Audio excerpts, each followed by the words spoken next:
Year 4, we have just read Erik and the Sea Dragon, and now we're going on to the next chapter, which is called The Old Man of the Sea.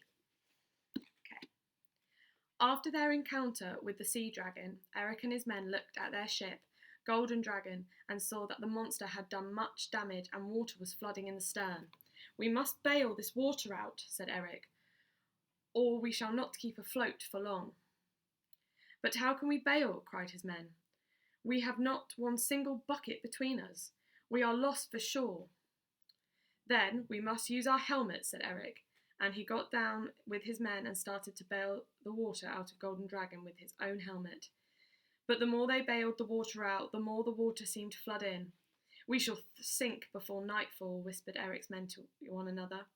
"Unless we reach land, we are dead men," they said. Thorkind stood by the great oar at the back of the ship and steered. "But I do not know where we are," he said to himself, "nor have any idea which direction that there is land. I fear we are lost for sure." Just then, Thorkind saw a shape in the water that looked as if it were following the boat. Thorkind watched and watched his shape, and it seemed to him that it was an old man swimming all alone in the sea.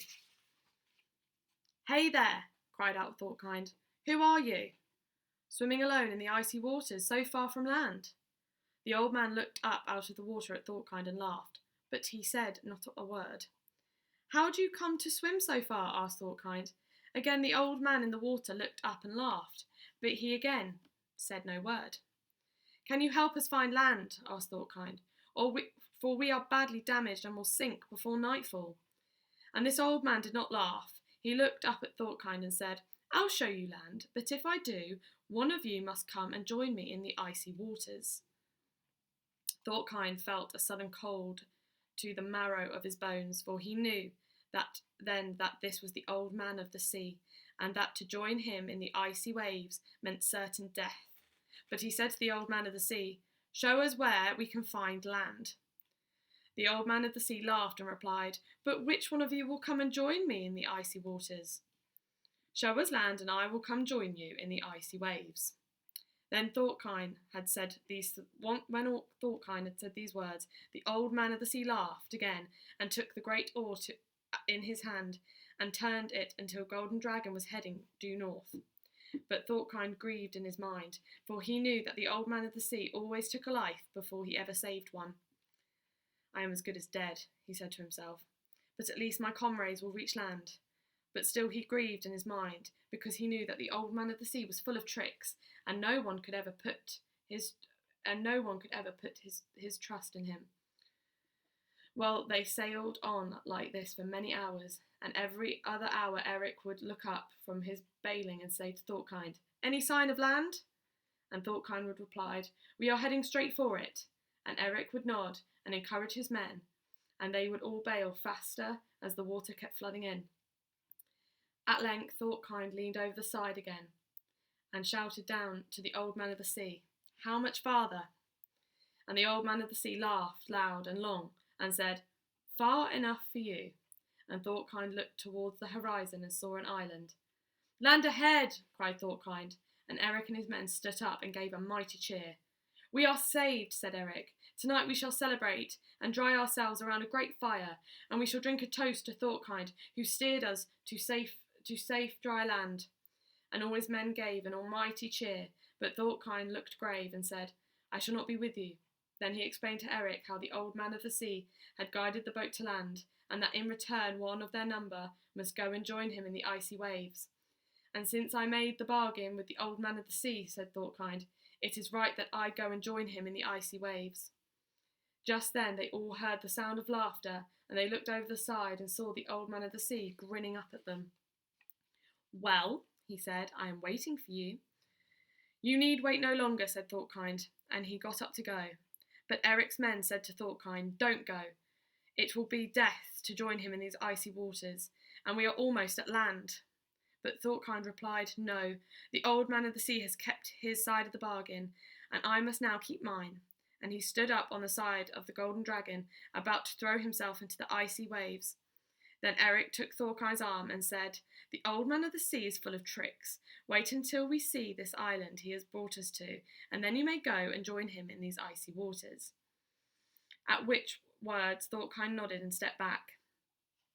"I am waiting for you," cried the old man of the sea, "or aren't you going to keep your side of the bargain?" And his eyes glinted wickeder, and trickier than ever. "Have no fear," replied Thorkind. "I shall keep my side of the bargain, for you have kept yours." "Then come join me in these icy waves," grinned the old man of the sea. First may I fetch some bacon so that I may eat together," said Thorkind. "Very well," said the old man of the sea, and he waited while Thorkind took down a large flint of bacon that hung from the mast and tied it round his waist. At this, the old man of the sea laughed a loud laugh and then said, "I am waiting for you. Now come and join me in these icy waves." "First, may I sharpen my knife so I may cut the bacon?" asked Thorkind. "Very well," said the old man of the sea, and he waited until Thorkind took a whetstone from under his seat and began to sharpen his knife until it shone. Then the old man of the sea laughed twice as loud and long and said, "Well, I am waiting for you. Now come and join me in these icy waters." "One last thing," said Thorkind. "What is it?" cried the old man of the sea. "I need some rope." So said Thorkind, "to hang my bacon up in your kitchen in the icy waves." Well, at this, the old man of the sea laughed 3 times as loud and long and said, "Very well." So Thorkind tied a length of rope around his waist and said, "Now I am quite ready to join you in the icy waves." And he climbed onto the side of Golden Dragon and prepared to jump. But just then one of Eric's men shouted out, "It's been a trick!" And he pointed to the island, which they had reached by now. And they saw that it wasn't an island at all, but a gigantic narwhale, 4 times as long as Golden Dragon, and 4 times as high as her main mast. "Old man of the sea," called out Thorkind, "you didn't keep your side of the bargain, but I shall keep mine."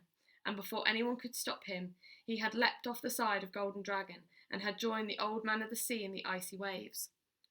"Thorkind," cried Erik, "the sea is too cold, and the old man of the sea is too tricky. You will die for sure." But while they had been talking, Thorkind had taken the flint of bacon and rubbed its grease all over himself, so that the icy waters ran off his skin like water off a duck's back.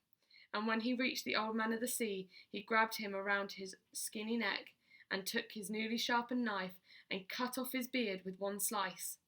Then he pulled on the rope which had been around his waist, and, because he'd fixed it to the end of the mast, he was able to pull himself back on board before the old man of the sea could drag him back under. Then Thorkind nailed the old man of the sea's beard to the main mast, and they all laughed and pointed at it. And the old man of the sea was so furious and so ashamed that he swam off without another word, and the gigantic narwhale followed him. When the great creature had gone, Erik and his men saw on the distant horizon a tiny speck of land. Night had fallen by the time they reached it, but they rowed ashore and lit a fire on the beach. And many was the toast they drank that night to Thorkind, who had not only steered them safe to land, but had become the first person to out-trick the man of the sea. So that's the end of that chapter. You can now go to your guided reading slides and answer the questions. Thank you.